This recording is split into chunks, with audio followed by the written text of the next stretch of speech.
Boa noite, pessoal. Boa noite, profissionais da educação. É um prazer estar aqui com vocês na nossa segunda live. Hoje, com muito carinho, nós recebemos o Maurício de Barros, psicólogo clínico, pós-graduado em psicanálise e filósofo, que muito prontamente aceitou o nosso convite para essa live no dia de hoje.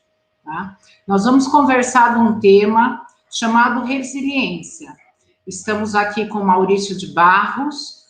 Mais uma vez quero agradecê-lo prontamente e agradecer a Camila. Espero que essa live seja muito bem aproveitada por todos os nossos profissionais da educação e por todas as pessoas que precisarem de uma forma de encarar a pandemia diferentemente, que sirva de formação para todos nós. Camila, tudo bem? Boa tarde. Tudo bem. Boa tarde, gente. Regina, tudo bom? Tudo bem. Muito obrigada pela presença, ainda que virtual, de todos, e dando continuidade às ações realizadas pelo Conviva SP, Programa de Melhoria da Convivência e Proteção Escolar, na Diretoria de Ensino de Mujimirim. Então, como bem a nossa dirigente disse, hoje nós receberemos, então, o psicoterapeuta, psicólogo clínico, ele também é pós-graduado em psicanálise e filosofia, é o Maurício de Barros, que irá abordar, então, sobre o tema resiliência. Eu desejo a todos uma excelente live e eu passo a palavra para você, Maurício. Seja bem-vindo na nossa live. Muito bem-vindo, Maurício. Gratidão por aceitar. Obrigado, Camila. Obrigado, Regina. Boa noite a todos. É uma satisfação estar aqui junto com vocês.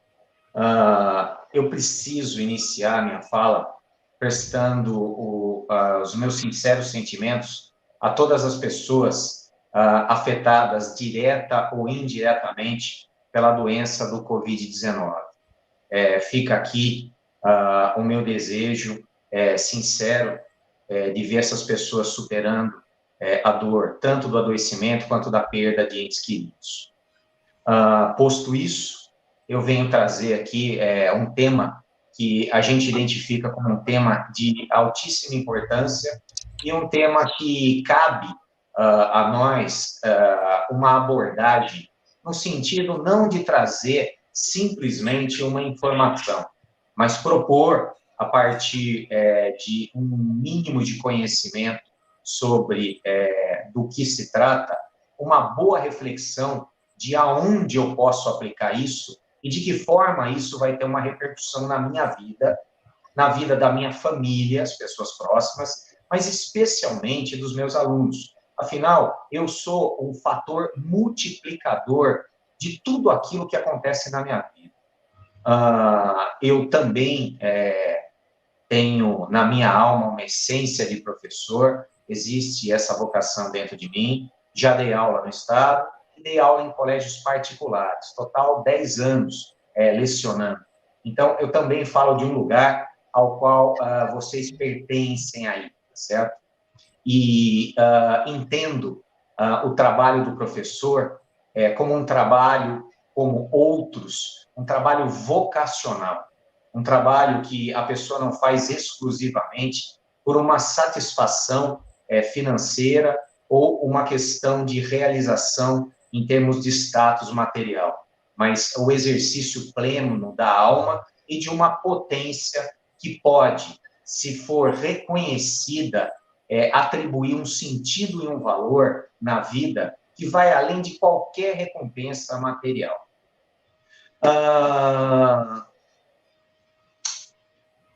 Antes da gente começar, a Regina tinha perguntado para mim a respeito de como é que estava a questão dos atendimentos e como é que eu estava vendo. Alguns dos meus pacientes são professores, estaduais e municipais.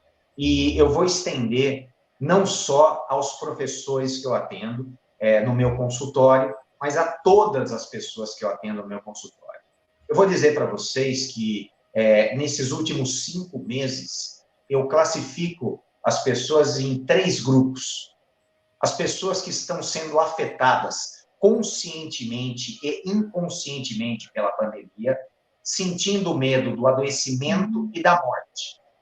Um segundo grupo que está sendo afetada conscientemente ou inconscientemente pelo medo do desemprego, da pobreza. E um terceiro grupo que se sente consciente ou inconscientemente afetada pelas 2 coisas ao mesmo tempo. Algumas pessoas possuem uma capacidade de abstração, que nós chamamos na psicologia de um mecanismo de defesa, ao qual essa pessoa procura se distanciar de uma vivência dolorosa, que todos nós estamos submetidos, através ou da negação da gravidade, ou através de princípios de racionalização, onde a pessoa encontra algumas desculpas ou se apega em determinadas crenças que venham a aliviar a ansiedade e angústia ocasionada pela pandemia. Essa pandemia, como eu falei para vocês, ela atua em 2 níveis. O primeiro nível diz respeito a uma situação de ameaça constante, da qual todos nós estamos submetidos há muitos meses, 5 meses. Por outro lado, todos nós, diante de situações delicadas, desenvolvemos compensações ou premiações que venham, de alguma forma, a trazer um equilíbrio entre aquilo que está sendo negativo, compensando através de algo positivo. E a pandemia, através do isolamento social, acabou retirando as compensações positivas. Então, vamos colocar isso dentro de um exemplo muito simples. Vamos imaginar uma pessoa que, uma professora que, tomando banho, foi fazer a sua higiene e, através de um exame de toque, sentiu um nódulo no seu seio. Imediatamente, isso lhe vem assustar, ela vai buscar um atendimento médico. Nesse atendimento médico é solicitado um exame, e esse exame vai ter como finalidade a coleta de um material para uma biópsia. Como é que essa professora fica? Imediatamente, ela vivencia uma ameaça à saúde, integridade física dela e até à própria vida. Concordam comigo? Sim. E o que vai acontecer? Durante os dias até que esse exame saia, o resultado com o seu laudo, essa pessoa vive num estado de ameaça, onde o seu sistema nervoso é altamente exigido. Essa pessoa vai buscar algumas compensações. Essa compensação pode vir através da tentativa de distrações, de sair, do convívio da família, do afeto, através de um princípio de busca de uma religiosidade, indo frequentar a sua religião, seja uma igreja através de uma missa, um culto, seja lá o que for, tá certo? De forma que esses dias passem, e aí, quando ela recebe esse laudo, o que acontece? Esse laudo deu negativo. E aí, imediatamente, o que acontece? Passam-se alguns dias e o sistema nervoso dessa pessoa, livre dessa ameaça, ele vai devagarzinho voltando ao seu normal. E essa pessoa retorna à sua vida com uma lição e um aprendizado. Em termos de autocuidado, ela pode revisar as suas escolhas e prioridades, mas tudo de uma forma muito sutil. Afinal, essa questão é muito grave. Mas, pelo resultado ter sido positivo, ela se viu liberada dessa ameaça que poderia levar a um tratamento grave e até a morte. Olha só que coisa interessante. Mas imaginem que uma outra pessoa que você conhece não passou por uma situação de ameaça de 5 ou 6 dias entre ela fazer um exame e sair um resultado positivo. Essa pessoa está mais ou menos há 130 dias vivenciando uma ameaça. Como é que você acha que o sistema nervoso dessa pessoa está? Responde para mim. esse sistema nervoso está altamente abalado. Abalado por quê? Porque existe em cada um de nós uma tolerância a essa sensação de ameaça. E tudo aquilo, como já disse, que tínhamos como compensação, nos foi tirado, nos colocando uma rotina que a gente pode dizer de cabeça para baixo, aonde eu já tenho a privação do meu ambiente de trabalho, trabalhando dentro de casa, eu tenho a privação do contato dos meus amigos, através do isolamento, eu tenho a privação de um suporte emocional da minha família, afinal, algumas pessoas podem ser do grupo de risco, eu já não posso mais ir dar um pulinho no shopping, me distrair, nem dar um pulo no cinema, nem sair, sentar num barzinho e pedir um suco para poder me distrair. Então, eu queria simplesmente exemplificar para vocês o que está acontecendo com cada um de nós. E, como disse, cada pessoa tem um padrão de resistência diferenciado. Algumas pessoas, com 1 mês de pandemia, já estavam demonstrando um esgotamento do sistema nervoso, com uma sintomatologia de ansiedade e outras sintomatologias variadas. Irritação, impaciência, excessos, chamamos de sintomas positivos. Dorme demais, come demais, bebe demais. Ou sintomas negativos. Apatia, desânimo, falta de disposição. Dorme de menos, come de menos, tem alegria de menos. Percebam? Cada pessoa reage de uma forma a essa exigência que vivemos na questão da pandemia. Algumas pessoas com 1 mês estavam manifestando esses sintomas, outras com 2, com 3, com 4. Outras pessoas agora com 5 meses já estão por aqui e estão manifestando esses sintomas. Tudo isso é natural e esperado. E o que a gente fala para vocês? Existem uma lista de atividades onde você vai buscar, como na última palestra já foi dito, padrões de saúde mental e de cultivo de um equilíbrio que venham a gerar suportabilidade dessa situação que está melhorando, mas que tem uma tendência a só passar quando tivermos a vacinação e a inoculação da população. Concorda comigo? Sim? Ótimo. Alguma dúvida até esse ponto? Gostaria de fazer alguma colocação, a Regina ou a letrinha pequena, Camila? Maurício, é muito interessante isso que você falou, porque a gente percebe isso na gente mesmo, né? A gente primeiro nega, eu costumava ver as reportagens, eu parei de ver, porque isso me deixava nervosa de tal maneira, eu comecei a evitar, né? Hoje eu vejo as reportagens esporadicamente de casos de mortes, disso, daquilo, e cada vez mais parece que essa doença foi chegando mais perto, né? Porque quando começa a morrer pessoas perto que você conhece, te choca mais, né? Eu não deixei de trabalhar, eu vim todos os dias presencialmente na diretoria, né? Inclusive estou de férias, estou aqui para recebê-lo e fazer essa live. Mas a gente percebe, eu estava precisando já com 5 meses de uma pausa, sabe? Uma pausa para parar e me olhar, parece, sabe? Deixa eu parar e ver o que eu estou sentindo. Porque muitas vezes na correria do dia a dia, a gente não olha para aquilo que a gente está sentindo. Principalmente uma pessoa, um diretor de escola, um dirigente, pessoas com alto cargo, né? Isso é normal? Totalmente normal. Existe um padrão anterior à pandemia, onde todos nós desenvolvemos comportamentos extremamente acelerados como compensação às altas exigências e frustrações. O que seria isso? De uma forma muito simples. O sujeito trabalhou a semana inteira e quando chega na sexta-feira no Facebook, ele logo cedinho, já postou um sextou.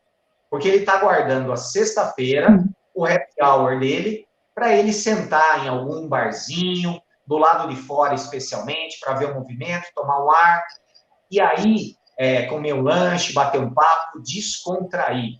O outro pegava o carro e ia no shopping, o outro fazia a sua caminhada, o outro ia fazer a sua volta de bicicleta longa, tá certo? O outro era um almoço familiar, um churrasquinho, e de repente essas compensações todas retiradas acabam, de alguma forma, gerando um tempo e um espaço.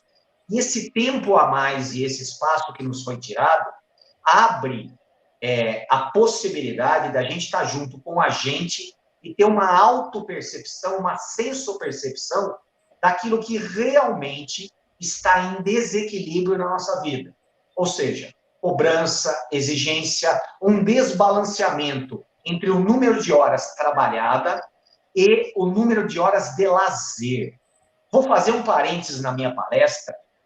Se por um acaso eu não conseguir abordar o tema por completo, eu me comprometo a estar aqui em outro momento para terminar, tá certo? É que as colocações, elas têm uma pertinência e uma aplicabilidade muito grande, você está entendendo? É muito comum eu receber no consultório uma professora ou um professor e falar assim: Maurício, eu acredito que eu estou com um sintoma de depressão. Eu falo, então me fala um pouco da sua vida. A minha vida é assim, de manhã eu vou para a escola X e à tarde eu vou para a escola Y. Aí eu falo, bom, enquanto você não está trabalhando, você está fazendo o quê? Eu tenho as provas para corrigir, eu tenho os HTPC, eu tenho que preparar as aulas. Não, eu falei, não. Eu perguntei, quando você não está trabalhando? Quando eu não estou trabalhando, eu estou descansando para trabalhar no dia seguinte. Aí eu falei, então não tem mistério por que você está com depressão. Porque a sua vida está pobre. Ou você está trabalhando, ou você está descansando para trabalhar no dia seguinte. A vida exige um balanceamento entre trabalho e descanso, e lazer, e viver. E aí eu entro com uma outra pergunta. Na sua vida, você que está dizendo que veio aqui me procurar porque está com depressão, qual é o percentual de coisas que você faz na sua vida porque você tem que fazer por necessidade, e qual é o percentual de coisas que você faz porque você quer fazer por gosto, sem necessidade? Aí ele fica em silêncio e fala, olha, no momento, eu acho que eu não estou fazendo nada só porque eu quero. Tudo que eu faço é obrigação. Está estabelecido um desbalanceamento que é gerador de uma insatisfação que, quando cronificada, se transfere para o corpo físico, cérebro, sistema nervoso, gerando um desbalanceamento de hormônios, neurotransmissores, conhecidos do público aí, porque já estão muito batidos, como serotonina e noradrenalina. Serotonina, alegre ou triste. Noradrenalina, animado e desanimado. Maurício, há mais de 4 meses, eu estou triste e desanimado. Então, o fato de você estar vivendo uma vida pobre de vivências, se dedicando excessivamente e exclusivamente a obrigações, sem balancear lazer, hobby, descanso, atividades que venham a enriquecer a sua vida, acabou gerando um desequilíbrio que se transferiu para o seu corpo, e agora nós vamos precisar fazer um tratamento não só psicológico, mas medicamentoso para equilibrar os hormônios, mas também um tratamento comportamental para que você venha a inserir atividades e vivências para que esse percentual desequilibrado, onde você não tem atividades de autossatisfação, de prazer, de alguma forma possam gerar um equilíbrio, uma compensação às obrigações que são naturais a todo ser humano. Deu para entender, Regina? Deu para entender, sim. Eu busquei fazer essa compensação, Maurício, nas minhas horas livres, né, nesses 4 meses de pandemia, eu fiz uma horta, né, colhi milho, quiabo, tomate, eu fiz um jardim Comprei uma moto que eu sempre gostei muito de moto, dirijo moto desde os 12 anos, mas sempre fui deixando para lá. A mãe fala que é perigoso, o filho fala que é perigoso, nem contei para eles que comprei, não podem nem ver essa live. Mas comprei e estou andando de moto, que eu gosto muito, me faz muito bem, é lógico, com todo o cuidado e toda a segurança. Eu procurei fazer esse agregamento de coisas novas, porque eu também tenho minha mãe idosa, né, com 83 anos, e fica difícil contato trabalhando, medo de levar alguma coisa para ela, né? Você daria alguma dica para a gente incrementar o nosso dia? Isso faz bem? Como é que fica essa situação? Eu acho que me fez muito bem, entendeu? Voltei a escrever poesia, que gosto muito, pintar. Olha, existem 7 dicas que são fundamentais nessa questão da pandemia hoje, para um enfrentamento mais adequado. A primeira dica é equilibrar a qualidade e a quantidade de informações que eu consumo. Se informar é muito importante, mas a sobrecarga de informação gera um esgotamento mental e ataca o sistema nervoso. A segunda dica é o estabelecimento de uma rotina adaptada a uma nova realidade, só que sem cobrança de produtividade, mas de regularidade. Metaforicamente, quando eu estou com vontade de comer churrasco, eu não como uma vaca inteira, eu como só um bife. Da mesma forma, eu não posso estabelecer uma rotina onde eu venha preencher todos os motivos, todos os horários, todos os intervalos e lacunas. Eu preciso ter um equilíbrio, porque foi justamente o pré-pandemia que a pandemia nos chamou a atenção aos nossos excessos e compensações a esses excessos de responsabilidade, trabalho e autocobrança. Como que a gente faz isso? Um calendário diário, semanal e mensal. Terceira dica, aceitar as variações de humor, entendendo como natural, especialmente nesse momento. Vão ter dias que eu vou estar mais disposto, vão ter dias que eu vou estar muito apático. Mas por que muito apático?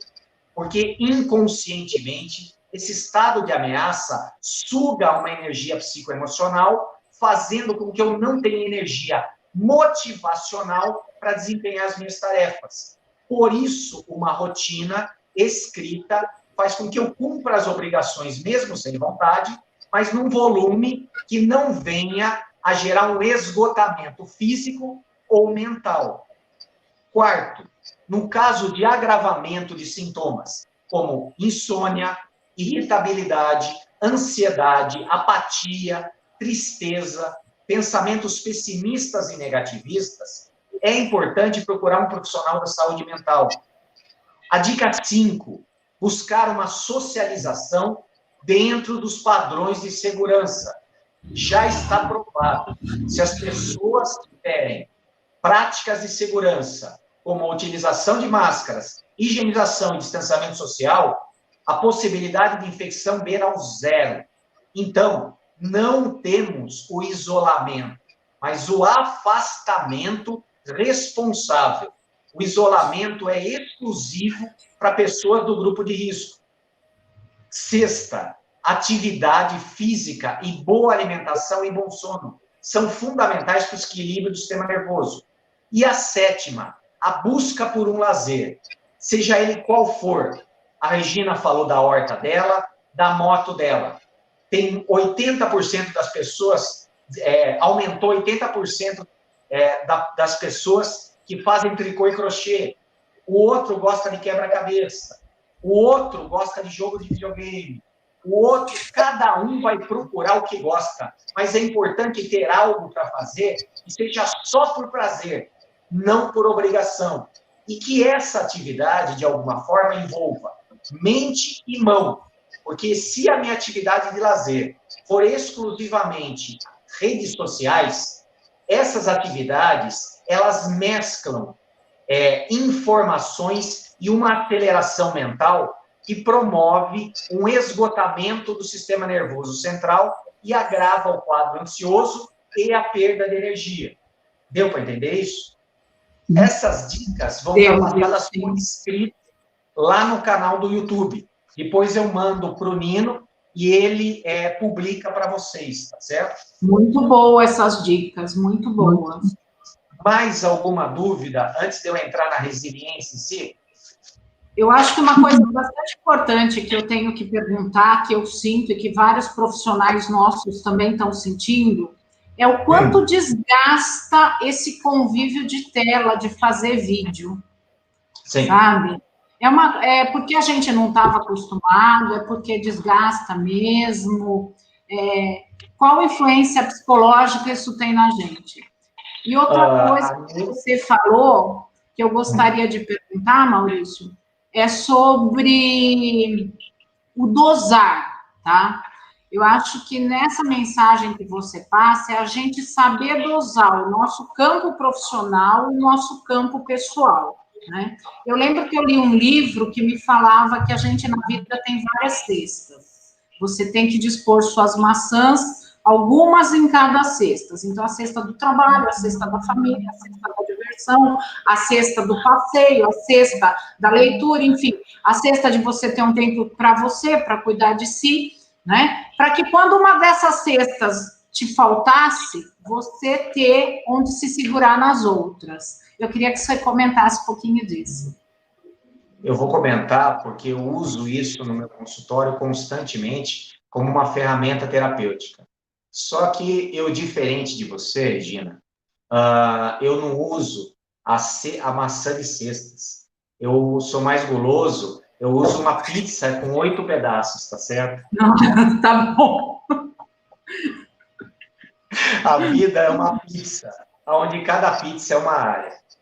Um pedaço da pizza é minha vida profissional, o outro pedaço é o meu desenvolvimento pessoal, o outro é minha autoestima, o outro é minha família, o outro é minha espiritualidade, o outro é meu desenvolvimento intelectual. Os meus investimentos, eles têm que estar bem divididos. Uma pessoa que investe tudo numa área só, ele sobrecarrega essa área e ele empobrece as outras, gerando um desequilíbrio que vai cobrar um preço em sintoma e adoecimento. Você está certinho, a sua colocação é excelente. Isso faz parte de um tratamento de equilibração. É um assunto que a gente desenvolve um pouquinho, de forma um pouco mais detalhada em outro momento, mas a sua colocação é altamente pertinente. Para esse momento, dentro dessas dicas, a gente tem essa questão do equilíbrio obrigatório entre horas de trabalho e horas de lazer. Lazer não é descansar para trabalhar no dia seguinte. Isso é sinal de esgotamento. Lazer é eu me ocupar com coisas só porque eu gosto, só porque me dão prazer, sem obrigação nenhuma. Isso sim é recuperador do sistema nervoso e atribui um valor maior da vida, enriquecendo a pobreza dessa monotarefa que é viver para trabalhar. Posso falar da resiliência agora? Claro, por favor. Então, vamos lá. Resiliência. Para os professores do ensino médio, resiliência é a propriedade que alguns corpos apresentam de retomar a forma original após terem sido submetidos a uma deformação elástica por algum tipo de força. Vou dar um exemplo para vocês. Eu pego uma barra fina de alumínio e eu aplico uma força e entorto. Quando eu solto a barra, ela continua torta. Ou seja, essa barra, ela tem pouca resiliência. Porque eu fiz força, ela entortou. Ela não voltou sozinha ao estado original. Por outro lado, existem alguns elementos que têm alta resiliência. Quando a gente aplica uma força e esse elemento se distorce, ele sozinho, pela sua capacidade de resiliência, ele volta à sua forma original. O melhor exemplo é a vara do salto em altura. Vocês lembram desse esporte olímpico? Onde o sujeito corre com aquela vara, ele coloca, a vara enverga impulsiona o sujeito para saltar, ele salta e na hora que imediatamente ele larga a vara, ela volta à sua posição original. Tá claro isso? Outro exemplo mais popular. Muita gente conhece o travesseiro da NASA. Não conhece? O travesseiro da NASA ele é feito com uma espuma de alta resiliência. Você deita a cabeça, ela deforma, ela amolece, ela se molda de acordo com a sua cabeça. Quando você tira, ela volta ao normal. Isso é a resiliência física. Concordam comigo? Agora, a gente vai falar da resiliência no sentido figurativo, ou o lado psicoemocional da resiliência. Resiliência para a psicologia é a capacidade de se recobrar facilmente ou se adaptar a situações de crise e ainda por cima aprender com ela. É ter uma mente flexível e o pensamento otimista, com metas claras e a certeza de que tudo passa na vida. Então, percebam, existe uma relação entre a resiliência física e a resiliência emocional. A resiliência física, uma pessoa com pouca resiliência, quando ela sofre uma pressão, ela entorta, ela sofre e não volta ao normal. Uma pessoa com alta resiliência, quando ela sofre uma crise, ela se entorta, mas ela consegue voltar ao normal. Então, a resiliência é uma capacidade humana de enfrentamento às dificuldades. É a capacidade de adaptação. E ainda por cima, a capacidade de extrair a lição que aquela dificuldade está me trazendo. Algumas pessoas, elas vinculam a ideia de resiliência emocional ou psicológica a ter paciência ou não fazer nada diante de uma dificuldade. Isso é um conceito muito limitado e até errôneo. A paciência ela é necessária, ela faz parte da resiliência. Afinal, alguns problemas demoram para se resolver, mas ela não encerra a amplitude da resiliência. Resiliência diz respeito à capacidade de adaptação e ainda sair mais forte dela. Resiliência diz respeito a não se tratar de quantas vezes você cai, mas quantas vezes você consegue levantar, sacudir a poeira e ainda sair melhor dessa situação. E o que isso tem a ver com o que a gente está vivendo hoje? Nesse momento especial, especialmente daqui para frente. O que eu falei para vocês? Falei que todo mundo está vivendo um momento de grande exigência, de enfrentamento. O nosso sistema nervoso está sendo altamente exigido. Estamos vivendo sob pressão e ameaça da parte do medo do adoecimento e morte, da parte da questão financeira, da crise. Essas questões estão muito presentes e estamos sendo solicitados a cumprir determinadas tarefas das quais não tínhamos sido preparados e não tivemos o tempo suficiente para poder aprender, exercitar, para poder estar desempenhando. Olha que interessante isso. Então, o que eu posso dizer para você, professor, supervisor, coordenador, diretor, é que a área de vocês foi uma área altamente afetada pela crise, pela pandemia, e vocês foram solicitados a desenvolver essa competência que é a resiliência para dar conta, ou seja, desenvolver a capacidade de adaptação. Falando de uma forma simples, na década de 80, quando eu era garoto, o grande valor de um ser humano estava no seu QI, ou quociente intelectual, medido através de testes matemáticos ou testes de lógica. A partir da década de 90, através de um pesquisador chamado Daniel Goleman, introduziu-se um conceito de múltiplas inteligências. e valorizou-se demais o quociente de inteligência emocional, onde uma pessoa, além de ter uma inteligência lógica, racional, ela precisaria saber lidar com as suas emoções, saber se relacionar nos diferentes ambientes e lugares onde ela estava. Hoje, em 2020, o importante não é o QI, quociente intelectual, o QE, o consciente emocional. Hoje, estamos sendo cobrados do QA, o quociente de adaptabilidade. E a adaptabilidade tem como fundamento a resiliência. Mas de onde sai essa fala da questão da adaptabilidade?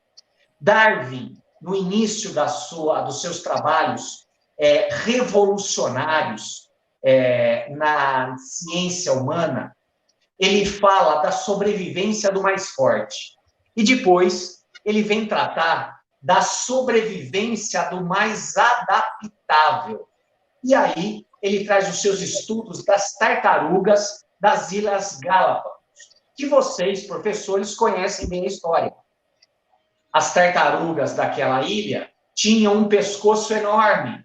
Por quê? Porque para se alimentar dos arbustos mais altos, precisaram desenvolver biologicamente um pescoço mais alto e sobreviviam e reproduziam aquelas tartarugas de pescoço alto.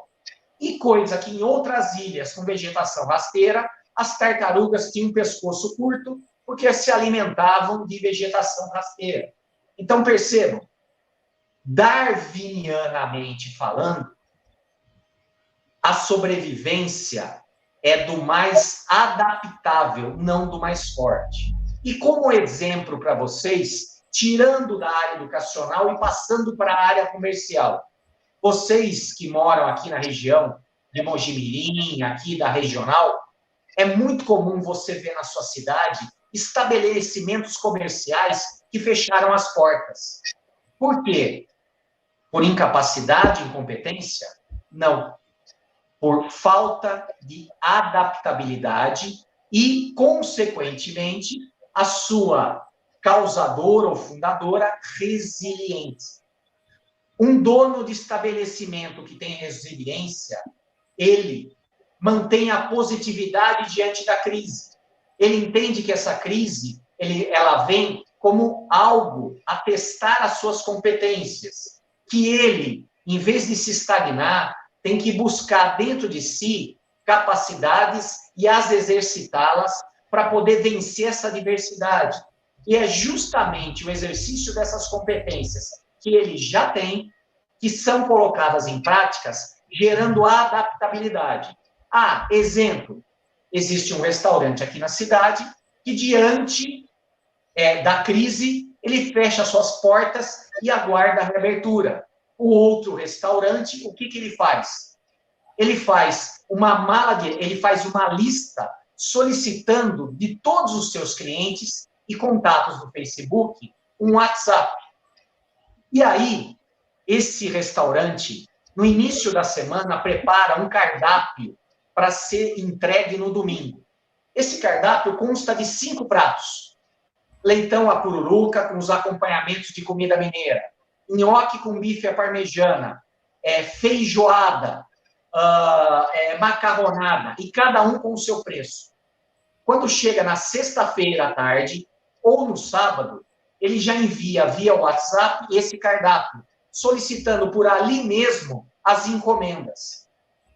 Esse restaurante recebe as encomendas e agenda. Das 11h30 a 1h30, entrega dessas marmitex de delivery com esses almoços para domingo, para facilitar a vida das famílias.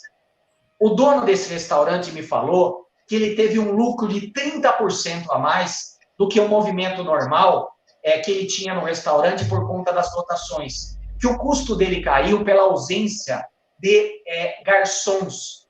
E que na hora que voltarem os atendimentos presenciais, a limitação do número de mesas, ele vai continuar com esse serviço e pretende ganhar mais do que tinha antes. Então, são 2 exemplos. um sujeito sem resiliência e adaptabilidade que faliu.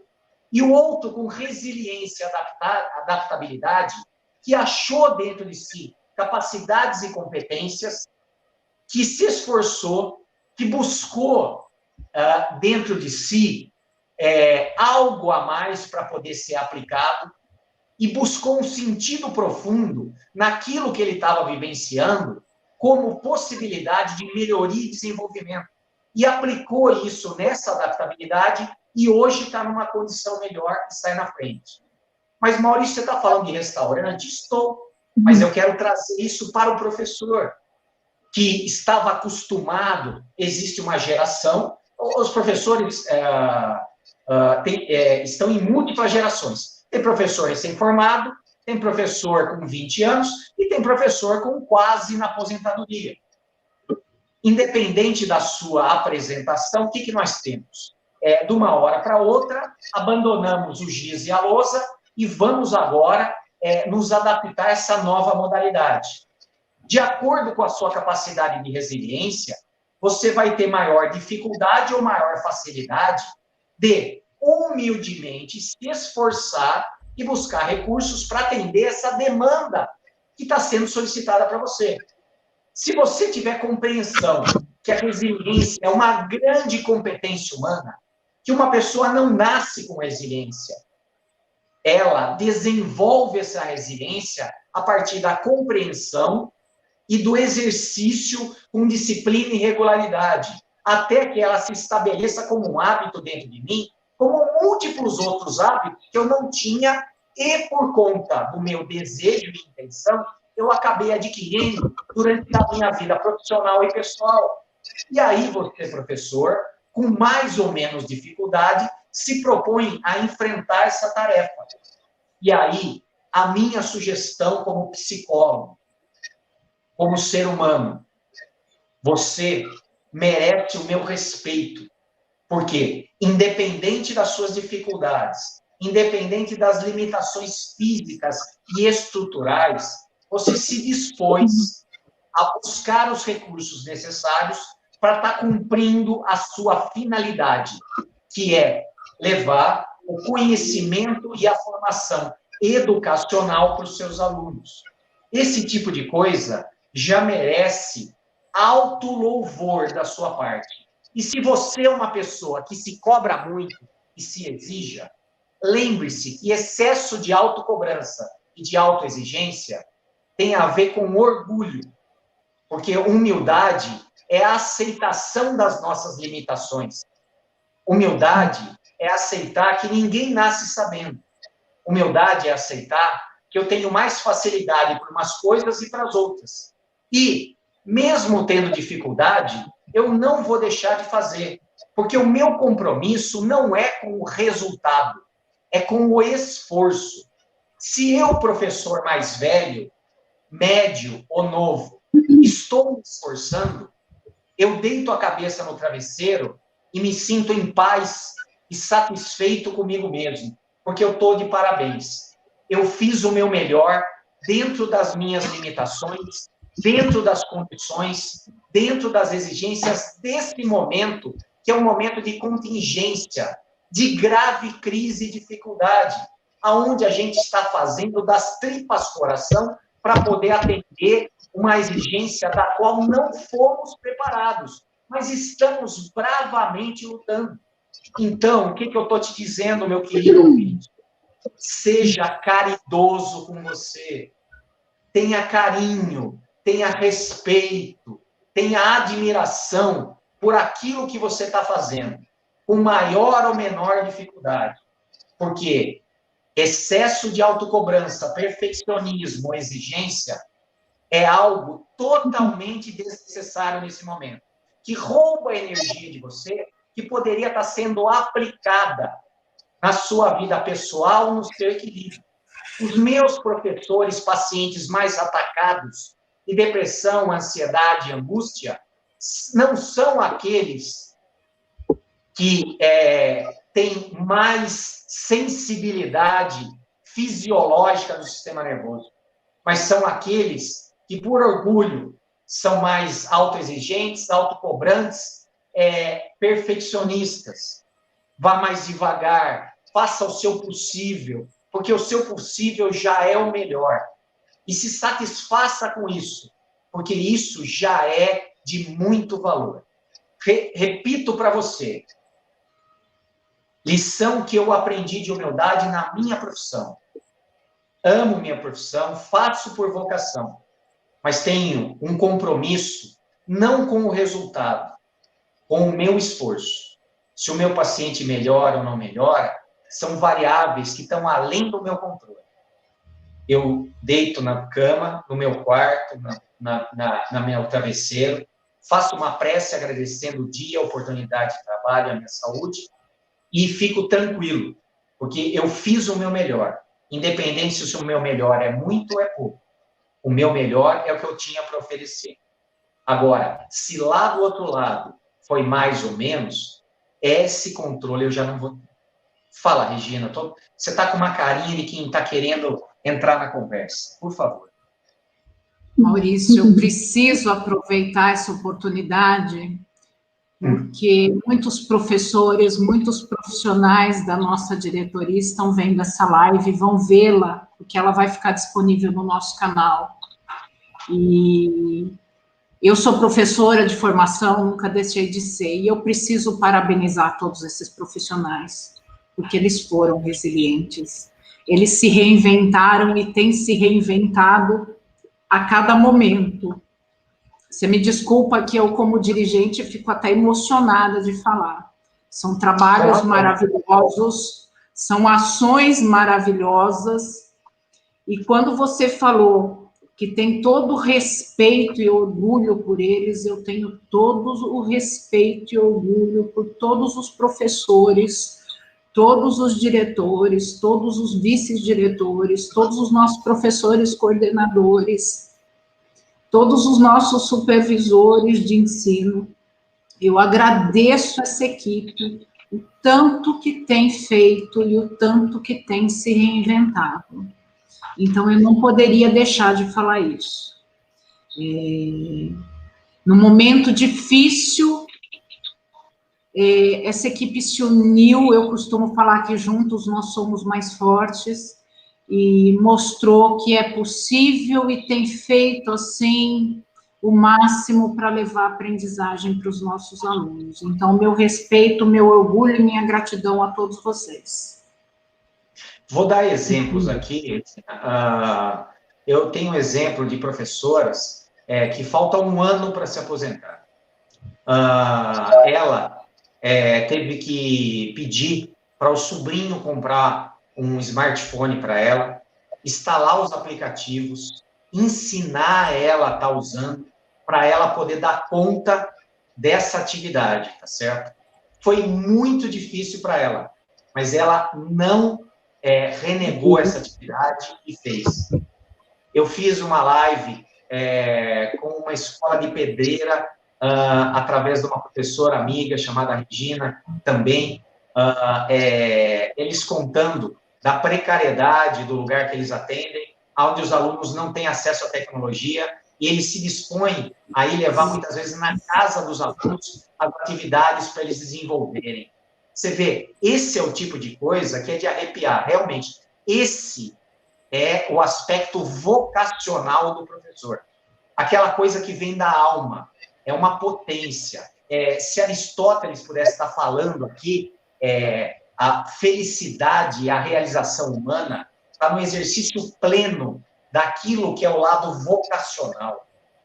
Para que nasceu uma goiabeira? Uma goiabeira nasceu para dar goiabas. E ela se realiza quando ela dá a sua goiaba e alguém desfruta do sabor e do alimento que esse fruto oferece. E um professor, ele se realiza, ele cumpre a sua missão de alma quando ele se dedica, especialmente nesse momento de crise. Então, assim, eu tenho inúmeros exemplos, vou citar só esses dois casos específicos, aonde eu vejo uma superação que está além da resiliência. É o amor pelo sentido profundo. Existe uma frase do Viktor Frankl, que é um psicólogo polonês, judeu, que sobreviveu a um campo de concentração chamado Auschwitz. Ele fala que quem tem um porquê suporta qualquer como. Estamos vivendo numa situação onde a dificuldade está tremenda. Mas se esse professor que está me ouvindo sabe por que ele está se esforçando, eu não estou me esforçando pelo governador, eu não estou me esforçando pela Regina, que é delegada, pela minha diretora, eu estou me esforçando pelo meu aluno, pela minha vocação. Essa é a conexão verdadeira que alimenta qualquer coisa e dá um sentido profundo a esse esforço. Independente se o resultado é 10, é 9, é 5 ou é 4. Ele está fazendo o seu melhor. Então, esses são ótimos exemplos de resiliência. Mas venho fazer uma outra colocação. A questão da resiliência, ela diz respeito também a uma ideia de que a adversidade, ela nos forma. Então, eu queria deixar também, como final da minha fala, algumas frases. Horácio, um filósofo romano do século I a.C., falou que a diversidade dispersa em nós capacidades que, em circunstâncias favoráveis, ficariam adormecidas. Saiba você, que está se esforçando ao máximo para dar conta dessa alteração na modalidade de ensino, que isso está servindo para você, não só como professor, mas como pessoa. Nós não sabemos o que vai vir nas nossas vidas pessoais, em termos de felicidade ou de sofrimento. E cada adversidade que eu supero desenvolve capacidades e competências de resiliência que não são aplicáveis somente à questão profissional, mas a uma questão pessoal. Pelo amor de Deus, ninguém está livre de ser diagnosticado com uma doença grave. E é a resiliência que vai fazer você se esforçar, ter otimismo, positivismo, para poder enfrentar essa doença, superar ela, absorver a lição que ela vem a trazer e sair mais forte. Então, percebam, o momento que estamos vivendo hoje é um momento de grande exigência de cada um de nós, mas também é um momento de aprendizado, mas especialmente de fortalecimento da alma, do psicoemocional. Outra frase de Friedrich Nietzsche, um filósofo alemão: tudo que não me mata me fortalece. Eu tive uma reunião no hospital que eu trabalho, eu sou diretor da Fazenda Palmeiras. Sexta-feira temos uma reunião de equipe, onde os dirigentes de cada departamento se reúnem. E a gente estava falando de alterações no atendimento a pacientes nessa época. De uma forma muito espontânea, me veio na cabeça: olha, quem já conseguiu passar por 5 meses de pandemia, aguenta qualquer coisa. Eu falei isso sem pensar, mas no fundo é uma verdade. Hoje eu me sinto muito mais forte, resiliente e adaptado. Porque se eu aguentei 5 meses em casa, 5 meses sem abraçar o meu pai e minha mãe, 5 meses, porque eles têm 83 anos, eu via eles a 3 metros de distância do outro lado do portão, eu aguento qualquer coisa. 5 meses sem compensações, 5 meses confinados ao trabalho aqui, com atendimento aqui, através do vídeo, que, segundo a pergunta da Regina, exige muito mais concentração e desgaste mental, cansaço mental, gasto de glicose, porque o cérebro é o órgão que mais gasta açúcar e gera um desgaste fisiológico completo. Desculpa, tinha esquecido, mas eu lembrei, tá vendo? Maurício, nós estamos quase indo para o... Outra frase para terminar, essa do Confúcio, maior filósofo chinês, 5 anos antes de Cristo. Um diamante não pode ser polido sem atrito, tal qual um ser humano não se aperfeiçoa sem dificuldade. E olha a dificuldade que você está vivendo.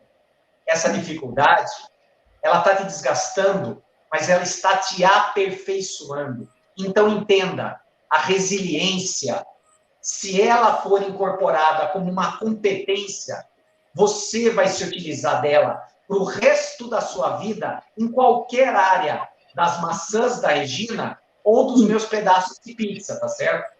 E, especialmente, essa questão,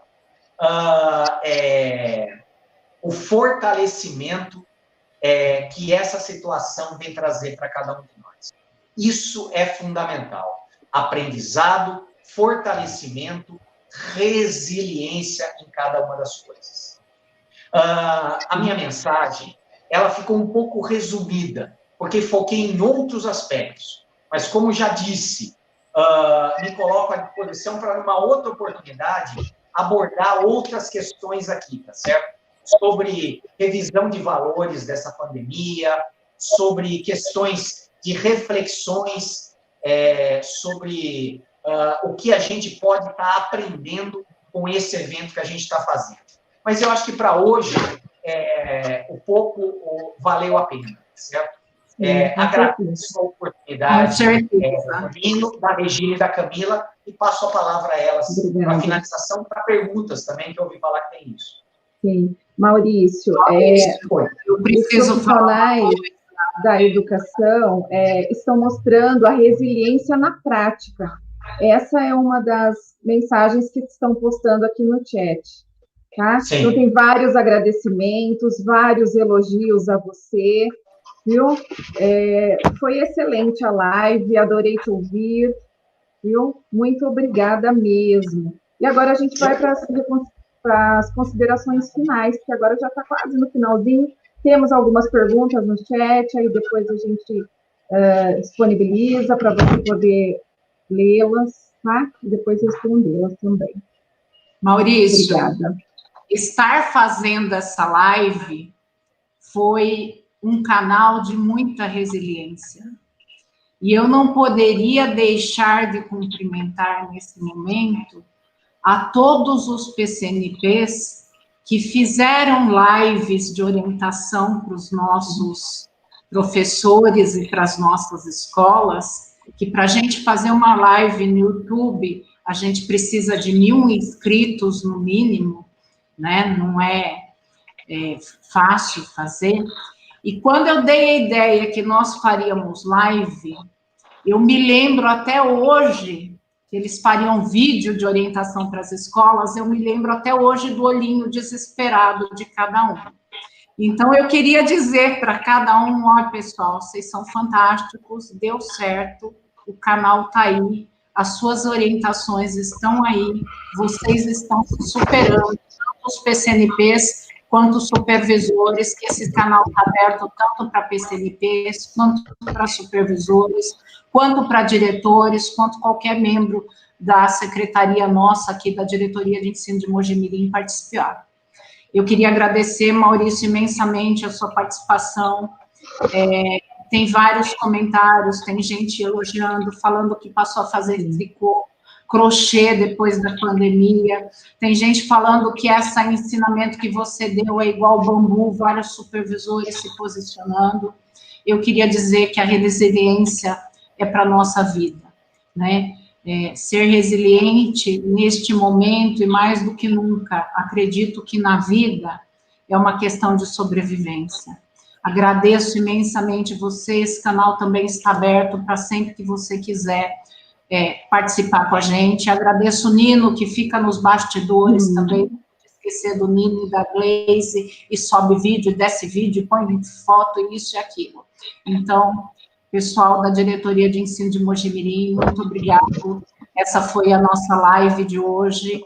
Espero que vocês tenham gostado. Uma boa noite a todos. Obrigada, Maurício. Obrigada, Camila. Agradeço a Camila pela participação. Boa noite. Boa noite. Boa noite a todo mundo que assistiu. Fiquem todos com Deus. Até a próxima. Amém. Até a próxima. Amém.